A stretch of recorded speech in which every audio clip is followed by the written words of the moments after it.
Fair enough, Odoyo. Now, thank you very much for staying with us. Wakili, I want you to respond to whatever you continue with whatever you wanted to say before the break. I think what I wanted to mention is I wanted to first pick it up from what Mheshimiwa has mentioned, that indeed it is true, and he confirms that police officers shot Kenyans outside Parliament, and it's a fact, is known, and the state bears the responsibility, because even those statements that Mr. Odoyo is mentioning, that may have been other thugs who conducted the criminality, we have to blame the state because they bear the principal duty. Separate Kenyans from the criminals. Yes, so if there are criminals who committed the offense, I'm saying then the state separate Kenyan. See, we use the word Kenyan, that is an attack on its citizen.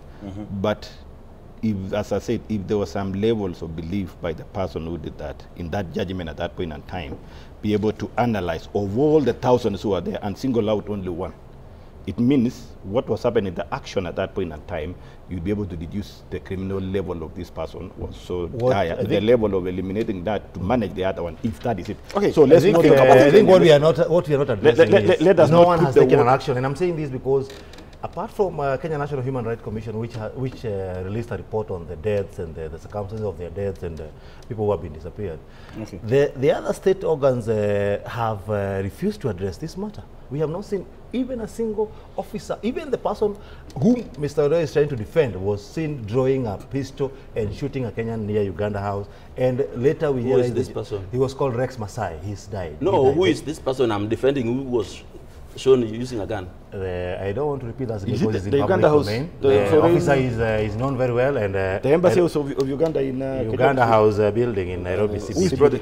And the gentleman who passed on was called Rex Masai, Mr. Odoyo, and he was shot by a police bullet. The house which was burned down. And no one has been summoned even for recording a statement, towards that matter. So I can tell you that even the head of state has been seen in public, both international and local media, saying that there is no one who was killed by the state. Let me tell you, to tell you, I want to gentlemen, there were protests the year before, where 63 people died. Nobody raised all this. Odoyo, now, Mr. Odoyo, you owe an apology to Kenyans. I don't owe anybody an apology because you are insisting the protests were peaceful when they were not. How is breaching parliament peaceful? How is burning buildings peaceful? How is blocking roads peaceful? How many Kenyans were shot? How is turning MPs in an ambulance peaceful? Let me ask Mr. Odoyo this question. How many Kenyans were shot inside Parliament? How many Kenyans were shot inside Parliament? Inside Parliament, how many Kenyans were shot? How many? No, nobody. That tells you they were being killed outside Parliament. Slamming enough. Thank you very much. Of course, you are slamming them when they are breaching Parliament, not when they are inside. Order. Fair enough. Yes. I want us to wrap up that particular conversation. Because but at the end of the day, whether the government was involved or not, we do expect the mandated agencies to conduct investigations, and we do hope that justice will be served. It will. If they are underway, it will come up. We do hope that justice will be served. Because deducing the factual evidence takes time. Okay. If you also rush it, I mean, with speed, with urgency that is not going to give the right results, we end up losing again. We go back to where we've come from. When the court will pronounce and say there were no enough evidence. Okay. Yes.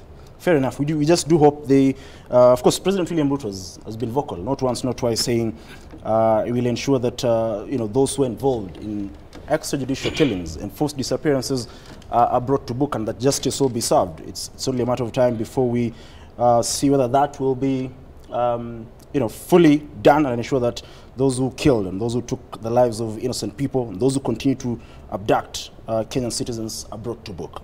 Now, let's just shift gears a little bit to matters that I know Honorable CPA Ruto involves in a way, because you sit in the National Assembly's Finance Committee. Now, the CS for Treasury, Honorable CPA John Mbadi, is thinking about bringing back certain sections of the rejected finance bill, the same finance bill, finance bill that brought about the demonstrations that we're talking about that led to, several youth losing their lives. What is the logic behind that? Because one of the things that they want to introduce is taxes on infrastructure bonds. And that will be the first time that taxes are being introduced on that particular infrastructure bond since it was it was introduced in 2009. Number two is the railway development levy. They want to increase it from 1.5% to 2.5%. I don't know, from where you sit as a member of the National Assembly's Finance Committee, What is the logic behind, what could be the logic? Of course, you're not the one who's proposing, but what could be the logic behind this? First of all, I want to appreciate National Treasury. For the first time I saw in the dailies, they have given notice for members of public to participate in developing the policy. And rightfully, CS CPM Mbadi said it is the duty of a CS to provide policy direction regarding the situation of the country. The behavior of our ordinary revenue collection is facing a lot of challenge because there is not enough instruments to be able to support the increasing expenditure limits. Where we are now is the increased expenditure limits. Some of them go beyond the control of National Treasury. Some of them, especially on the issue of personnel emoluments, have been subjected through rigorous process of CBAs, you know, the normal legal provision of promotions, the need to expand by some quarters their workforce.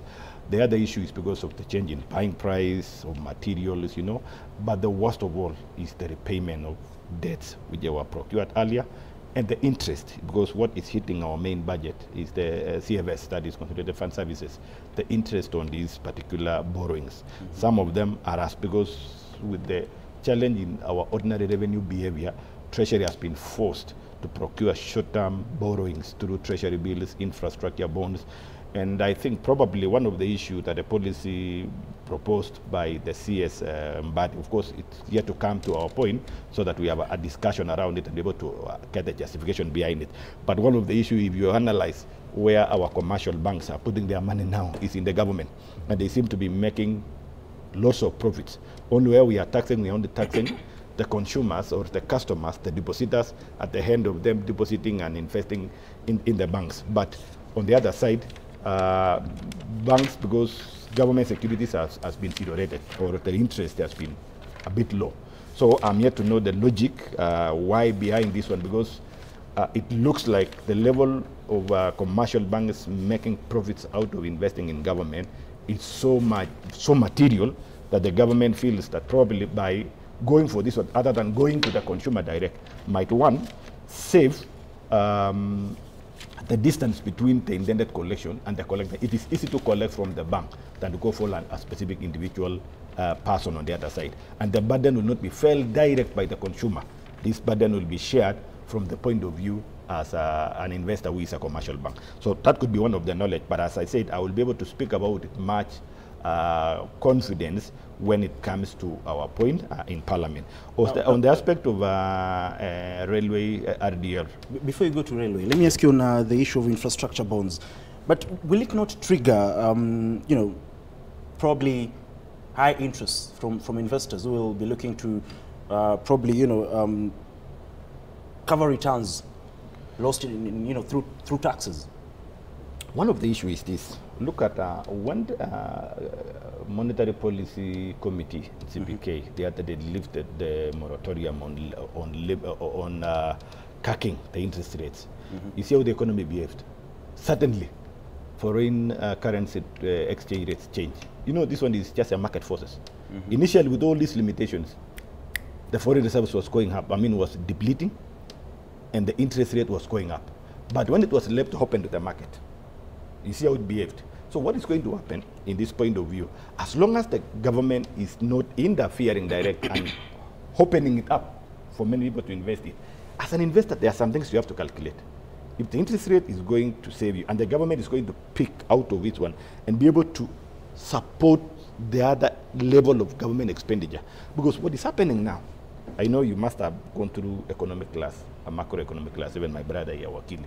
You remember the formula of macroeconomic where you say Y is equal to I plus G minus T, you know, plus S. You remember?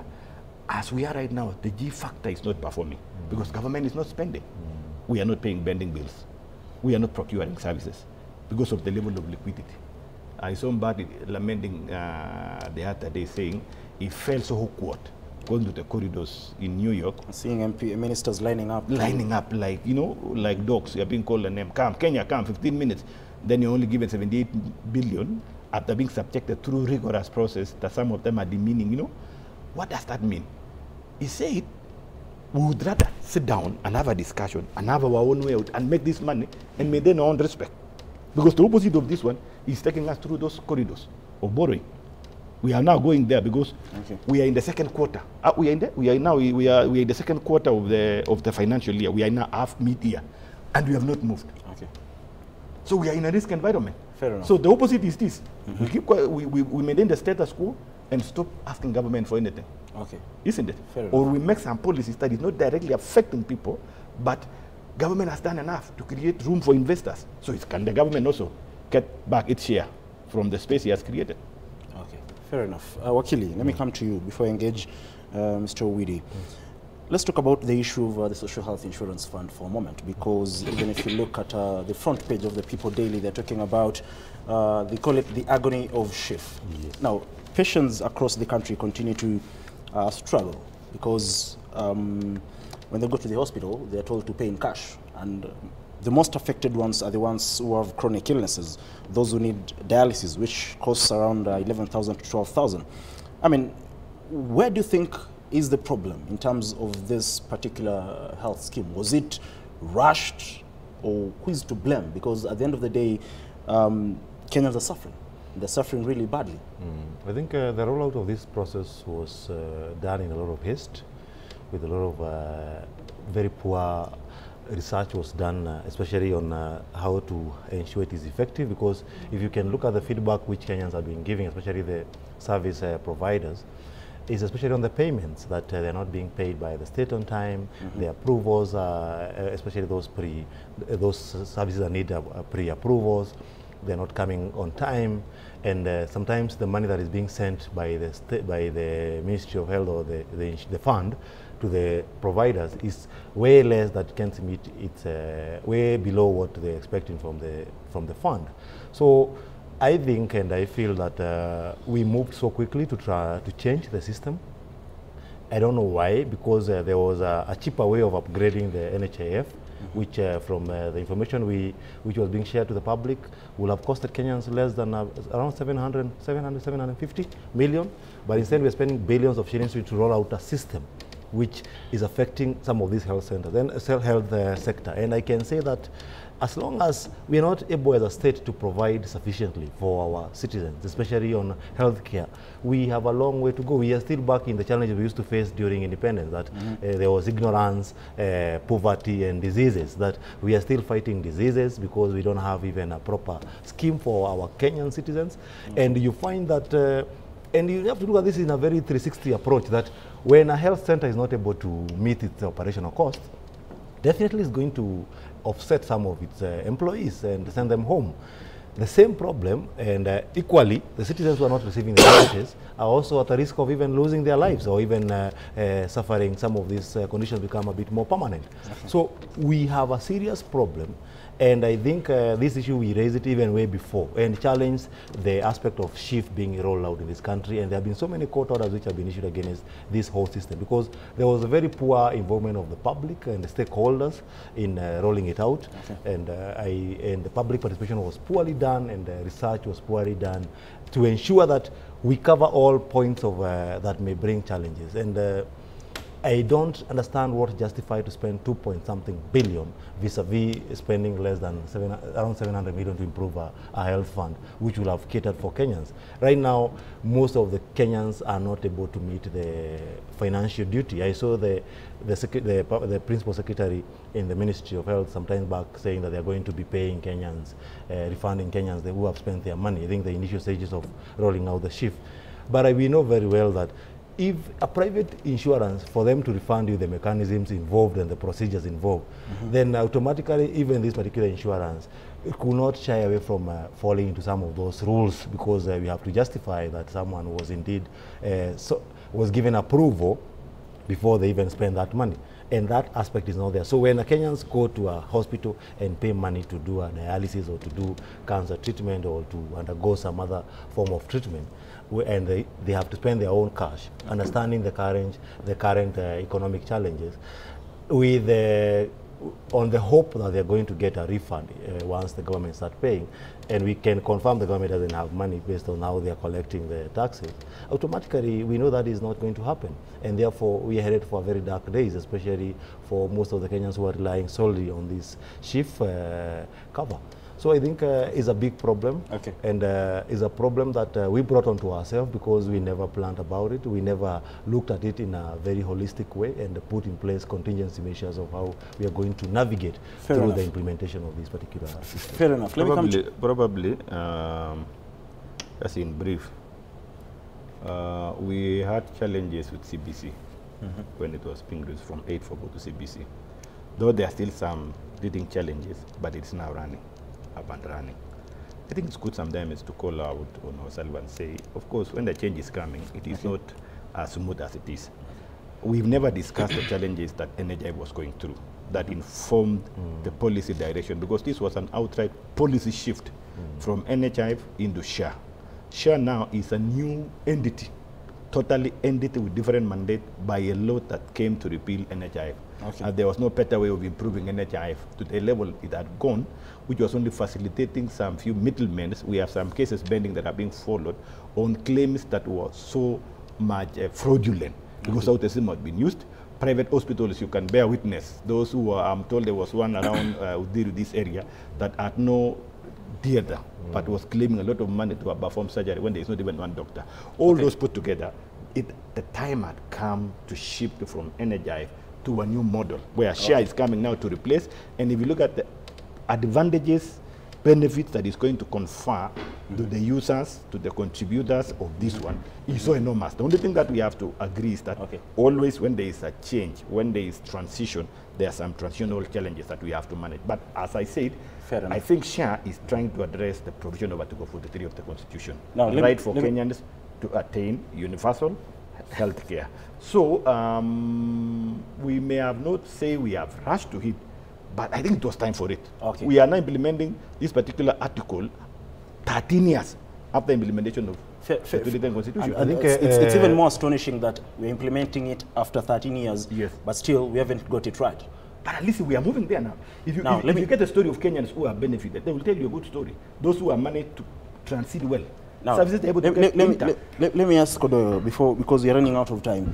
The PS for Health Services, that is PS Harry Kimtai, when questioned over, someone asked, I'm paying a lot of money, but the services I'm getting is not proportional to my contribution. This is what he said. You should not say if you're paying for more, you're getting more benefits. It is standard. If you like extra benefits, you can pay for private cover. Anyway, as I deal with that, every new system will always have teething problems. That is universal. It is not only in Kenya. And there's no system that is perfect. KPLC has been there for ages, but we still have blackouts.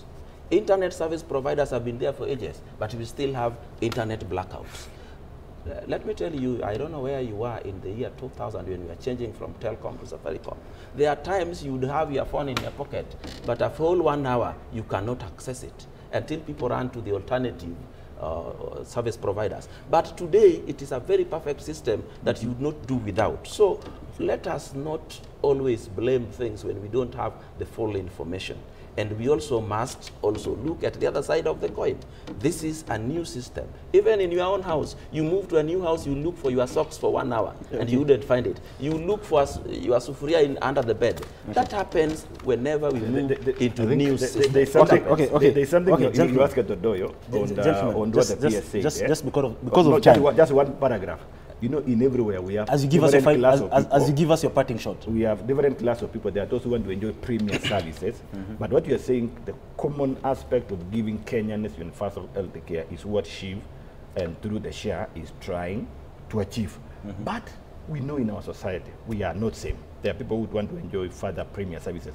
For those critical illness and emergency things, SHA is addressing them now, that every Kenyan who has been, who is unfortunate, that to suffer now with critical illness like diabetes, like cancer, now SHA is able to address through SHIV comfortably without any coin. You see, where Kenyans were suffering, because even NHIF was there, it was only paying for beds only. The rest of the health services, you would be able to go deep into your pocket and be able to manage it. Lastly is to say that, as I put my parting shot, we have an issue with Moi University. That is that's where I come from, a member of parliament where Moi University is sitting. I would want to use this moment to request the Ministry of Education to move in with speed and address the issue of Moi University. Array of challenges surrounding Moi University. Of course, what is coming out critically is the issue of management, where we have challenge in the current level of management, and I think one of the issues the ministry should do is to see how to overhaul the management of Moi University from the council.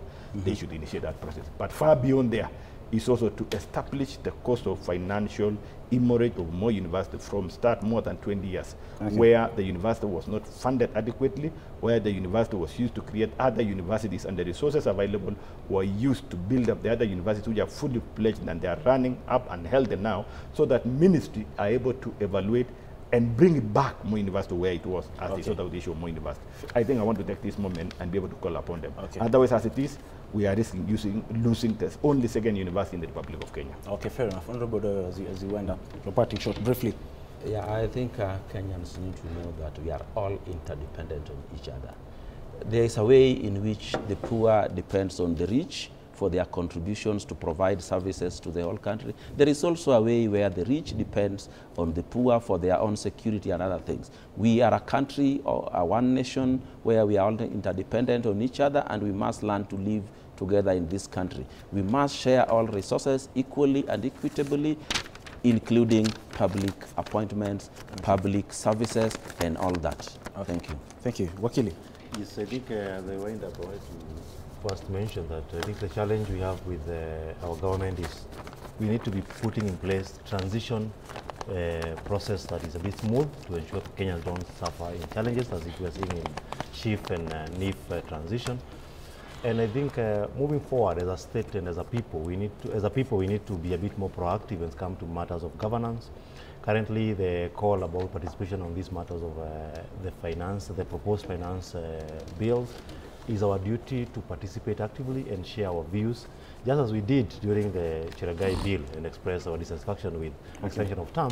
Even this time we have chances to continue expressing our dissatisfaction and propose better ways of making our country better and greater for each and every one of us. I think that is fabulous, Bona. That is fabulous. Please propose this one, and I'm ready to support you in Parliament. Lastly, coming from the city of Champions, please allow me I also come from the city of Kenyans. I come from the city of Champions. And I'm happy. I want to congratulate Kenyans who shined in New York City Marathon. I'm happy. I'm happy for them. And talking about City of Champions, I do hope, I don't know if you guys watch football, but I do hope Arsenal fans will have a wonderful week. Of course, the last time they won a Premier League game was on 5th October. A month later, they had to win a game. They lost over the weekend. But thank you very much. You are not good.